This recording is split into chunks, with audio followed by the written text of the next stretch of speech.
but I think every snow in the UK has melted today. I am so hot, it's ridiculous. I've got a fan I can only describe as taking off one of the little go-kart things in the Florida Everglades that goes round all the swamps over there right next to me, and it's not even touching me. Steve, what temperature is the temperature? You're further down south than us. What temperature you where you 37.5. There's going to be air conditioning companies making an absolute fortune at the minute. Yeah, I do. My fan is actually blowing out hot air. Yeah, I think I'm in the same situation, pal. I think after this show, my city top's coming off, and I think I'll just work topless for a couple of hours just to try and make some kind of difference. I'm gonna go in the bathroom. That's a great shout. I ended up getting in the kids' paddling pool last night with a beer just to cool down, and that worked a treat. Anyway, we're here to talk City lads, aren't we? Liam, welcome to the clan, pal. How are we doing? I'm alright. I won't mention it too much, but I'm a little bit concerned about what you just said, and it's a little niggle to me. United are looking quite strong this season. I must say, Ericsson signing, I'm quite happy with that. Steve, you've got a smile on your face, which tells me you go on. You don't agree? Tell me what you're thinking. Nah. They beat a Liverpool seaside, didn't they? I mean, nah. I don't. When it comes to nitty gritty, they ain't got nothing. You're not having it. Trust me, no. Well, they're beating Palace. Whoop-de-doo. That's more like it. This is what I like to hear. Oh, come on. I've been on here long enough to, nah. I wouldn't worry about them. They ain't no. The only team that I think that give us trouble this season is Tottenham. Is that right? Right, okay. I think so, mate. I think so. Yeah, their front three's devastating, and no one can say anything different.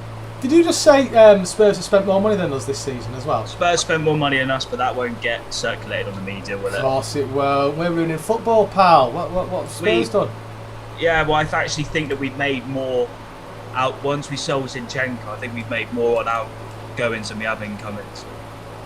Is that? Oh, that's so. It's net spend FC. All the Liverpool fans will keep quiet on that, won't they? Yeah, no, I wouldn't worry about Man United. Seriously, when it comes down to nitty gritty, and Ten Hag's going to realise this ain't just a one-man league. It really isn't. When it comes down to it, these friendlies, we could go out and lose tomorrow night, but what does that mean? It means nothing. Absolutely means nothing at all. We go against Bayern, means nothing. Liverpool will be the real test. So I think both sides put their full strength teams out and win the first trophy. Yeah. But I promise you, United will not be there this season. I think Arsenal are stronger. So when was our first game? Is it Thursday? Our first game, was it tomorrow? Tomorrow, half 7 in the evening. Right. Okay, and that's Club America, is it? Club America, yeah. Fantastic. Right. Okie dokie. That should be a good test. I wonder if Haaland's going to start. Have we got any idea about any? I suppose it's just a good testing ground, really, for a couple of young ones that went over there as well, seeing what new formations we're going to see. Be interested to see. Do you know if it's live at all? Is there anywhere we can watch it? I'm sure City will have it on somewhere, won't they? Yeah, I think City will have it on somewhere. I might, if I find out, I'll just pop it in the on the page. We'll obviously have live reports for that. I'll have a look. But, what I'd be really interested to see if we're going to play in our new away kit. That black and red away kit is absolutely stunning. That's one of the nicest away kits. Have you ordered it? Have you got it ordered? Yeah, done. So nice. If anyone's seen it, it's just been released, and it is as good as what you want it to be. It's perfect. Well done, Puma. Absolutely perfect. Got that absolutely nail on the head. So yeah, I'm really happy with that. I will be purchasing that, and I think my kids will be getting that for my birthday. So I'm really happy with that. Let's move on to players. Let's talk Zinchenko for a couple of minutes. Then we'll a couple more players we can talk to afterwards. He's still not gone yet. The rumour mill's still well into overdrive. But what's happening? Is there a chance he could stay? Is he going to pull another Wolves and say no? He wants to stay for a little bit longer. Any thoughts on that, Liam? I believe. From what I believe that the agreement's been signed and everything. I believe everything's gone through agreement-wise. We'll just have to wait and see what happens. I mean, if he goes, it'll be gutting because he's been that top left back that no matter what's been going on in his life with his country and everything else like that, he's focused on the game. And when he's in that left back position, he seems to just he goes riot on them strikers. Yeah, he's good into. He will be missed. I will be sorry to see him go, but it's been bumping around for ages, hasn't it, Steve? That he's going to be leaving. So it's not exactly a shock to the system if he does go. We just need to get this Cucurella in, don't we, to replace if he does go? Is that am I just thinking too ruthlessly there? Do we need to start thinking more with my heart rather than my head?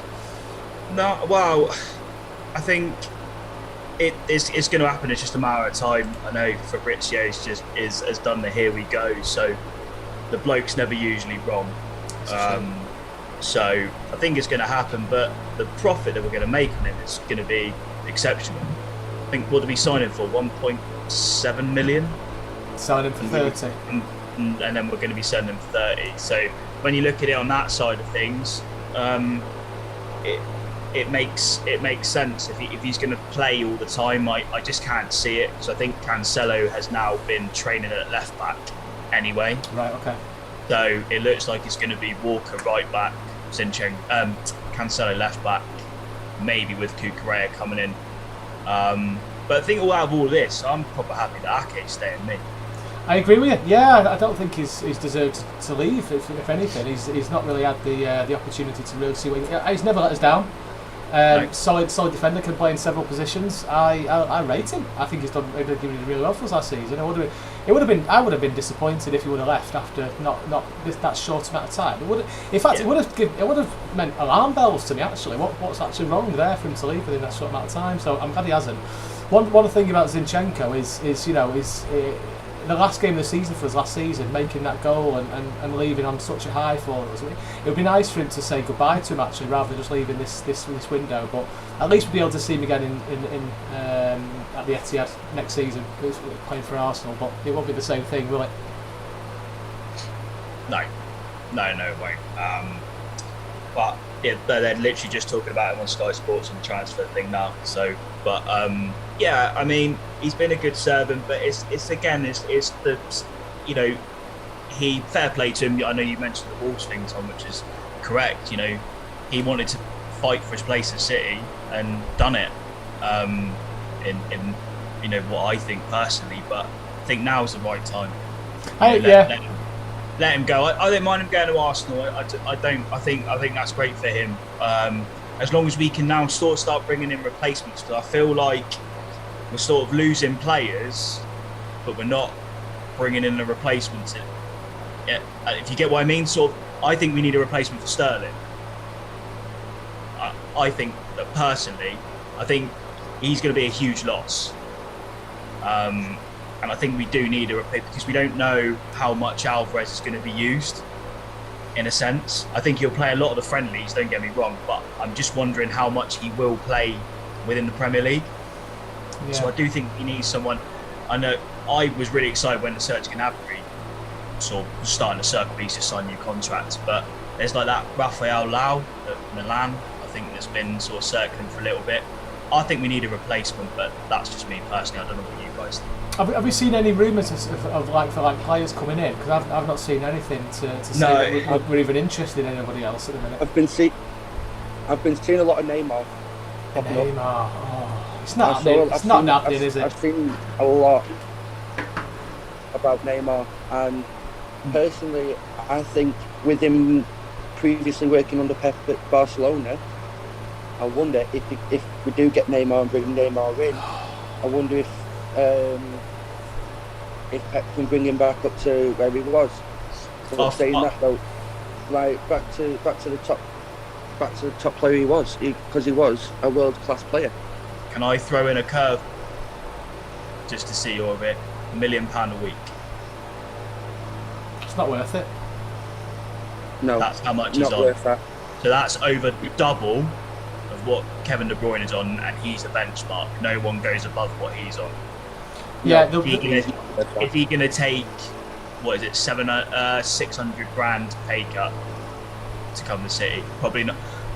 Don't get me wrong, I totally agree with him in the sense that if Pep could get him back to his old self, but then his old self will now need to be the one that tracks back and helps fullbacks, where Neymar just doesn't. No. You know, that front three for like PSG just don't track back at all. going forward, magnificent. But I don't think he works in a. Don't get me wrong. Going forward, if we could have a Neymar of like 10 years ago, oh, yes, please, absolutely. Yeah, and I agree with you on that. If you could bring him back, and there was obviously that thing circulating of where Zinchenko's going, the number 11 shirt's going to be free. There's always that, so that's quite good because obviously we know the number 7 shirt's gone to Cancelo. I mean, the thing is as well, if we get Neymar, will that push Jack Grealish out? Do you know what I mean? Like, I think, like, I know. Losing Jesus, it's gutting. He's been the top player for us, and he didn't really get his chance, if you know what I mean, to show us what he can do, because obviously he was under the shadow of Aguero, and then obviously he had last season up front when he played, and now Haaland's come in. It's kind of like, oh, hang on a minute, I'm going to be in the Haaland shadow like I was with Aguero. Do you know what I mean? So I'm not.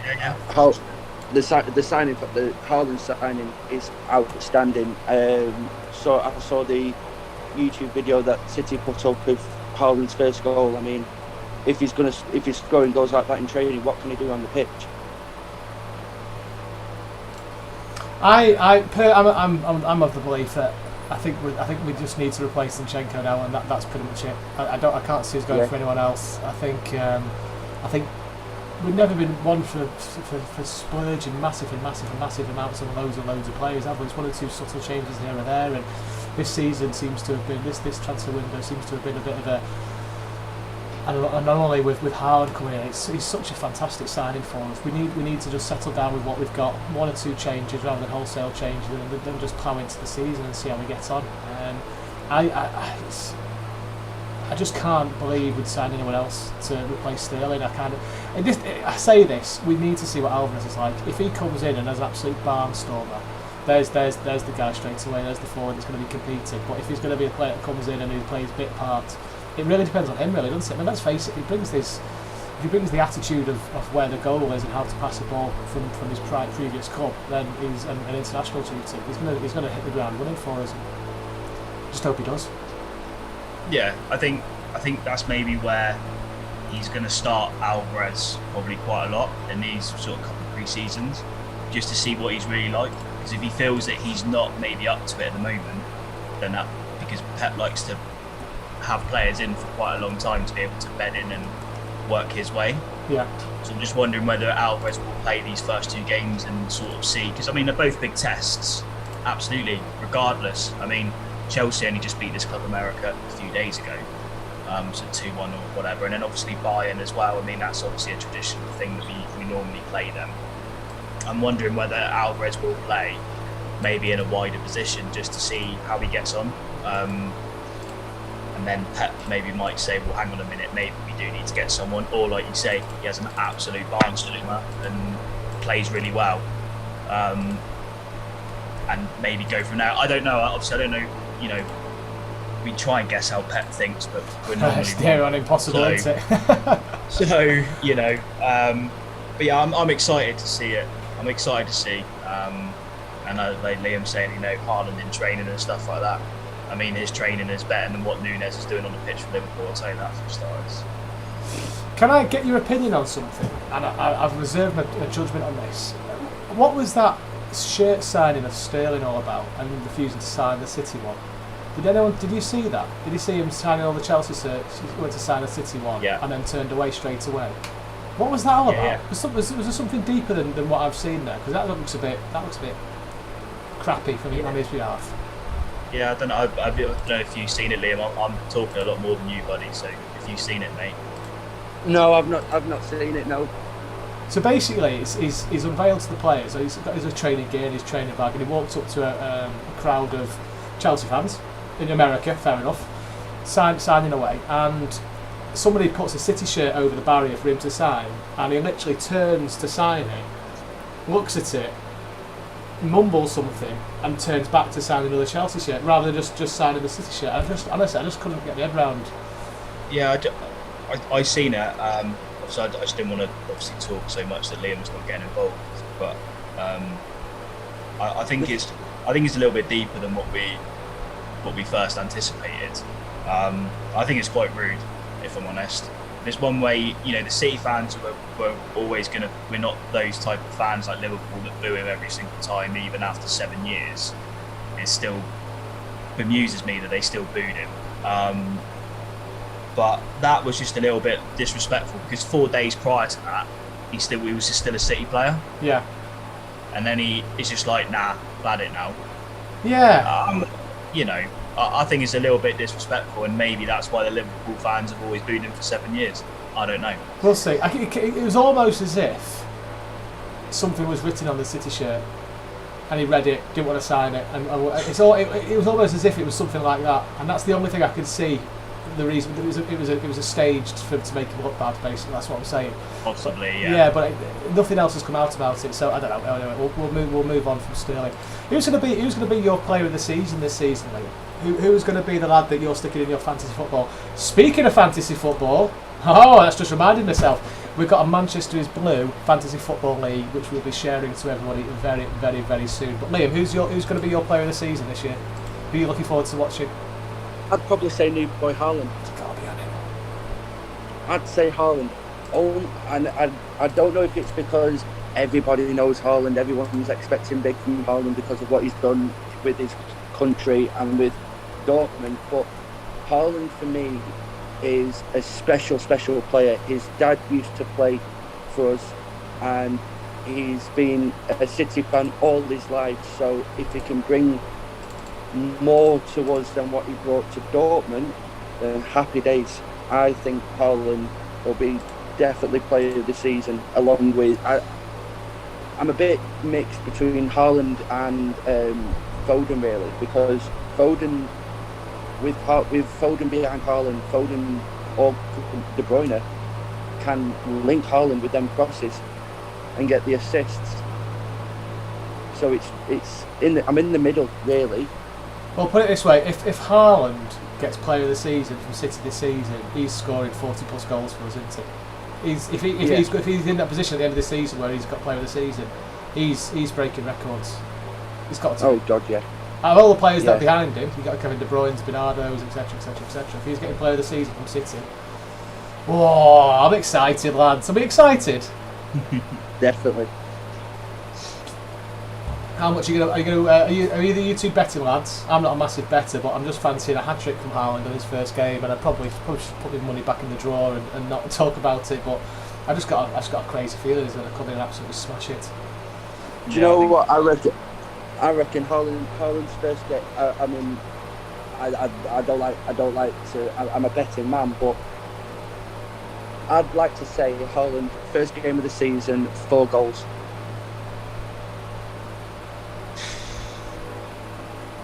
Bloody 4 hell. goals.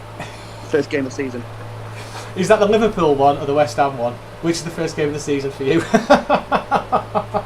I'd like to say Liverpool. If Haaland gets goals against Liverpool, I think the head will fall off. I can't get too excited. I'm not getting too excited about it. We've got a couple of games, haven't we? So we've got Club America. Then we play Bayern, I think on Saturday or Sunday. Then it's next Saturday we play Liverpool in the Community Shield, 5 o'clock kickoff, and then 7 days after that, 4:30 kickoff, City versus West Ham at West Ham's ground. It seems to have come around really quickly. This, and obviously we've got the World Cup coming in the end of November, December. So obviously that's one of the reasons why. With Haaland not going to the World Cup, that must stand us in a fantastic position for the back end of next season. That must make you two think, actually, do you know what? If we can keep him fit and able, because there's been a lot of rumours about niggles and injuries and stuff like that for Haaland, hasn't there? But from our side of things, if we can keep him, if we can rotate him wherever we can after he's done his job for us or come on and done his job for us, I think we're in a really strong position, aren't we? Yeah, I agree. I think he's going to be pivotal for us. But I'll throw a curveball in for my player of the season. Go on. Jack Grealish. Yeah, I can see that. I don't doubt actually. That's a really good shout because he's going to do well, isn't he? Second season syndrome. Yeah, the second season syndrome, and I think on our last little chat we had, Tom, I said about how Cancelo just one season and I was like, good God, what the hell have we bought here? And then the second season, I mean, well, unplayable, and now he's one of the best fullbacks in world football. I think it's the same with Grealish. Grealish used to be the main man at Villa. Everything went through him. You know, he played every single game, blah blah blah, etc. etc. And he's had to gasp from a personal view that City is not Villa, right? And we've got so many world class players. But now I think he knows what Pep wants from him, and he now has a number 9 that will score for fun. And I think I think Grealish will be unplayable, and I think he'll be great for us and awesome for England. So I'll put a little curveball in. Don't get me wrong, if Haaland gets it, as you say, that's 35 plus goals. So, you know, if that's the case, but I do think that Grealish will really be unplayable this season. Just personal view. I agree on that, to be honest. I mean, with Haaland coming in, I think Grealish will have a good strike partner. Because, I mean, Grealish in his first season, fair enough, he did absolutely fantastic. But with him being a new club, a club that's bigger than Aston Villa, bigger than most clubs apart from Liverpool, United in the Premier League, but his main focus was Champions League as well. So obviously a lot of people were criticising him. Oh, City bought this player for 100 million and he's done absolutely nothing. Look at Liverpool. Liverpool signed Núñez 100 million and he missed a sitter. Do you know what I mean? Like, Grealish isn't getting the credit that he deserves really at the minute. Yeah, no, I agree. Saw with Núñez as well. I was listening to TalkSport the other day. I know we shouldn't be, but obviously they're comparing him to Haaland. There is a City theme to this, and what you're saying about Núñez, but they're obviously comparing him to Haaland, and that's meant to be the war. Who's going to get the most goals? I think it's going to be between him and Harry Kane. But sort of back to Núñez, is they've made him out to be this fantastic player, but he's only had one season in what you would class as good football in the Portuguese league, which is Benfica, Porto and Sporting Lisbon, basically. But the seasons before that, he was in the second tier of Spanish football. So, and I researched it, and it's very much true. And they were talking about it on TalkSport, and then Liverpool have gone out and spent, you know, we think it's 85 million or whatever it is. But anyway, it's more than Haaland. But I just think that, you know, we never, as a team, get, you know, any sort of praise for our transfers. We just get slated for how much money we spent. Yeah. But Liverpool has spent, you know, this amount on Núñez and all this stuff's happening around, but they haven't said that, you know, well, actually, he's only played at the top level for one season. And he had a good game against Liverpool, and they got to sign him. You know, and I think I don't like the sort of way that we get, you know, sort of slated every time. Me personally, but I do think that the golden boot will be between Kane and Haaland, not Núñez and Haaland. It's such an easy thing for people to beat us with a stick, though. It's so easy, and it'll happen for years to come. It always will, unfortunately. But it's just one of those things now, isn't it? We just have to grin and bear it. Sadly, I think it's just going to be one of those things where we spend the slightest bit of money. Oh, here comes Megabucks swinging in. Yeah. I think it's just going to absolutely accept it. I think, but it is what it is. Look, I never said Liverpool. No one, the media always loves Liverpool. I think everyone can see that. I think even people with dark glasses and a walking stick can see that Liverpool's is the number one for the media. People love to see Liverpool doing well. It's just a frustrating thing. But you know, I'd rather us against the world. I'd rather have that. absolutely all day, every day. I've just posted out on social media a link to our the league code for the Manchester is Blue Fantasy Football League. If anyone fancies joining it, we're going to put out a couple of prizes as well, of which we will be naming them in the next week or so. But that's going out on Twitter, Facebook and Instagram now. But our league code is B9ZTCV. But that will be on all our social media channels over the next coming weeks until the start as well. I reckon we can get a good couple of prizes together there, lads, can't we, for first, second, third place? Yeah. Now, right, here's a question for you, because I do fantasy football, but there's loads of different leagues and head-to-heads now. Does anyone know more about fantasy football than I do that can explain what kind of competitions we could be running on this? Because I think I'm in a bit of a quandary as to is the best thing to do, because we've gone with the standard league, which is fantastic, but I saw options about head-to-head league as well. What's your thoughts on that? Yeah, you've got a head-to-head league which you can do, like you can play one-on-one, and I think they get 3 points for each one you win. So it's a little bit more confusing than the standard league. Yeah. But you can do a standard league, and there's a cup competition in it as well. So people play against each other in a cup. Yeah. And whoever gets the most points in those rounds will then obviously go further in a cup. So in a private one I've done with the football lads on Sunday, that's what we've done. We've done the standard league, which is the simple points tally, and then the cup on the side. So there's 2 little extra things going on in there. So we'll get a cup competition going as well. I reckon that'd be pretty cool to put alongside the standard league one. So we'll see about that. But in the meantime, join the league code, lads. It's time to get back to work. Good half an hour that. Anything else to add before we shoot off? I think I've just been sitting here listening and thinking, and if there's one team that I feel like will be a new struggle for us, is probably Newcastle. I don't think so just yet. What's your thoughts behind that? I think it's a bit too soon for them yet. I don't. Maybe it's a tough one. That. What do you think? Maybe I'm going. Maybe I'm thinking a bit. Maybe I'm thinking a bit too big here, but it's the players that they're bringing in, and with Eddie Howe being the way he is, and with the way they started playing from when Eddie Howe joined the club, I think they'll be a pretty strong side this season. Where are you thinking they're going to finish? I'd probably say top 10. And just do a bit of giant killing along the way. Yeah. One to watch. All right, cool.